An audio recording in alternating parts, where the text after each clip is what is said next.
की हैं। ऑलमोस्ट हर बच्चा चाहे कितनी ही तैयारी कर ले, डर सबको लगता है। चाहे अभी हम ऐसे कंफर्टेबल इन्वायरमेंट में हैं तो अभी वी आर फीलिंग कि इट्स ओके मैम, हो जाएगा। लेकिन प्री बोर्ड्स आई थिंक सबने दिए हैं, है ना, everybody over here. Pre boards में मार्क्स जो आए हैं, डू यू रियली थिंक कि जितने मार्क्स आए हैं आप उससे सेटिस्फाइड हो? एवरीवन, येस और no? Everyone, no. Do you think आप उसे बदल सकते हो? उसके लिए एटलीस्ट एफर्ट करना पड़ेगा, राइट?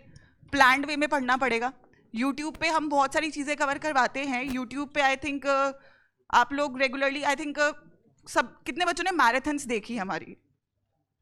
हर एक स्ट्रीम में हुई I think marathons. Do you literally think कि देखो इवेंचुअली क्या है कि पेपर से पहले 6 दिन मिलेंगे, उसमें भी बहुत बच्चे सिलेबस कर लेते हैं, उसमें भी पढ़ के आई थिंक लास्ट ईयर हम लोगों ने बहुत अच्छा किया था, बहुत बच्चे थे अच्छे नंबर लाए थे। अब सोचो कि अगर 5 दिन पढ़ के वो हो सकता है तो अब पढ़ के कितना डिफरेंस आ सकता है? पता है डिफरेंस किस चीज़ का है? प्रेशर का। आई थिंक पेरेंट्स भी इस पे अग्री करेंगे। जब प्रेशर ज़्यादा होता है तो पावर मैक्सिमम लगती है और रिजल्ट आपका जो है वो 100% आता है। सो अगर आप अभी वो प्रेशर फील कर लो, है ना, मतलब ज़रूरी नहीं है ना यार हर वक्त हमारे सर पे कोई डंडा रहे और तभी जाके हम कुछ काम करें।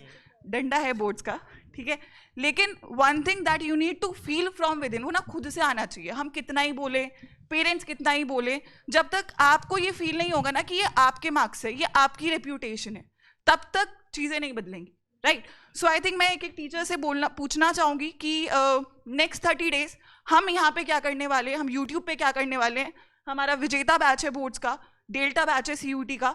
हमारा क्या प्लान है अगले 30 डेज के लिए जो आप लोगों की लाइफ में वो डिफरेंस ला रहा होगा, आपके रिजल्ट्स को बदल रहा होगा। और ट्रस्ट मी, यहाँ से एक चीज लेकर जाना कि आप अपना एक बेटर वर्जन बन के जाना, और ये आप लोग कर सकते हो। राइट मैम, राइट मैम ने सही बोला। एक्चुअली मैम मैं इसी में थोड़ा सा एडिशन करना चाहूँगा कि आप सभी को पता है कि यार आपके पेपर जब होता है तो उसके अंदर कितने सेक्शंस होते हैं। अब यहाँ पे कोई ना कोई बच्चा ऐसा होगा कि जिसको फर्स्ट सेक्शन बहुत अच्छा लगता होगा, सेकंड सेक्शन बहुत अच्छा लगता होगा। पूछ लेते सर, MCQ से ज़्यादा डर लगता है या सब्जेक्टिव क्वेश्चन से? तो इनमें से कोई ऐसा बच्चा है जिसको MCQs को लगता है कि हाँ यार मेरा सबसे बेस्ट है, मैं उसको तो कंप्लीट कर दूंगा, और वो अपनी लर्निंग्स बताना चाहता है और बच्चों को कि यार अगर आप लोग इस तरीके से आगे बढ़ोगे तो उनका अच्छा स्कोर बन जाएगा। MCQ तो जो आप लोग क्वेश्चन करवाते हो उससे ही हो जाता है क्लियर, उससे ही PYQs आते हैं, हो जाता है उससे। लाइफ में गलतियां करना बड़ी बात नहीं है कि मतलब हमारी लाइफ में गलती हो गई। सेम गलतियां करना एक बहुत बड़ी प्रॉब्लम है। हाँ, वही तो आपको नई गलतियां करनी है, उनसे सीखना है। तो प्री बोर्ड्स में आपने क्या सीखा? मतलब आई थिंक ना पहले ना बोलना सीखना पड़ेगा। अब आप लोग जैसे 12th में हम ना इंट्रोवर्ट रहते हैं, कॉलेज में जाओगे बोलना सीखोगे, तो टेक दैट रिस्पॉन्सिबिलिटी। आपने जो प्री बोर्ड से सीखा, मैं चाहूंगी कि यू शुड ओन अप कि मैम ये मेरा एक लर्निंग है प्री बोर्ड से और इसे हम बदलना चाहते हैं। बोर्ड्स में जो CBSE के ऑफिशियल सैम्पल पेपर रिलीज़ हुए थे वो बिल्कुल नहीं किया था। और जब मैं प्री बोर्ड्स देकर आई और जब मैंने एग्ज़ाम देखा तो मोस्टली मेरे अकाउंटेंसी का एग्ज़ाम जो था उसमें 15 मार्क्स तक का सेम पैटर्न पे आया था और वो मेरे मार्क्स चले गए, जिसका मुझे दुख है ऑफ कोर्स।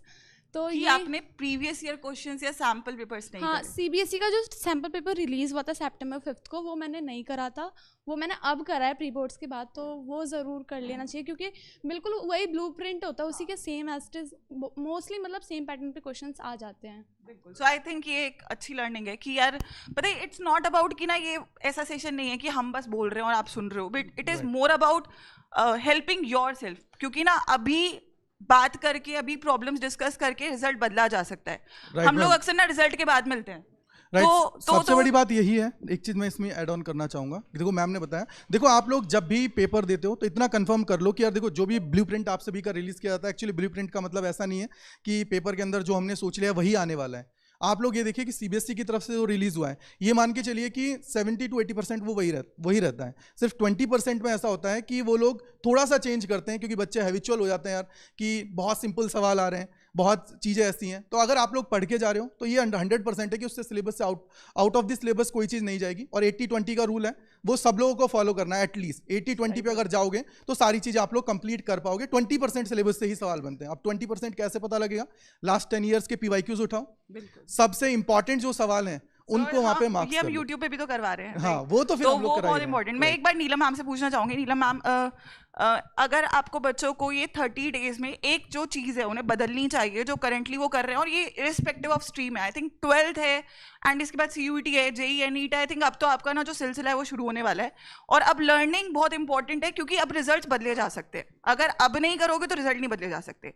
तो ma'am what do you think as a class 12 student की बच्चे को चेंज करना चाहिए अपने करंट रूटीन में ताकि वो मार्क्स में इंप्रूवमेंट ला सके?